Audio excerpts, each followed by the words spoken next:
Na delavnici smo razporejali fizično bolečino po v bistvu lestvici, koliko bi v bistvu nas bolel. Druga skupina je psihično bolečino razporejala.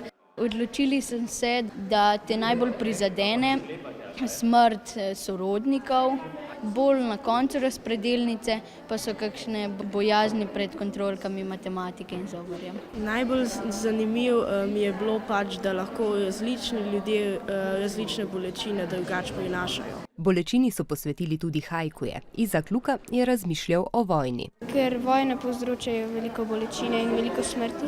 Mladi so eksperimente občutili na svoji koži. Najprej so jo izpostavili toploti, potem mrazu, na koncu pa še obema temperaturama. Na pragu bolečine je že bilo in sem se kar malo ustrašil. Na mažni površini naši živci ne poznajo še tega občutka in nam to v možgane sporoča, kot da je to bolečina. Bolečina namreč nastane v možganih. Mi najprej nekaj začutimo, ta dražljaj gre po nevronih do naših možganov in tam v bistvu se šele mi zavemo. Prej ni nič. Nekateri ljudje imajo na primer ta stik prekinjen in ti ljudje ne čutijo bolečine. A boli lahko tudi nekaj, česar nimamo več. Tako imenovano fantomsko bolečino poznajo ljudje, ki so izgubili ud. Ta iluzija mi je tako ful zanimiva. Čutiš, kakor da je gumijasta roka tvoja roka, po gumijasti roki udari. Jaz sem se ful prestrašila. A bolečina je praviloma tu, da nas možgani opozorijo na nevarnosti in neprijetnosti.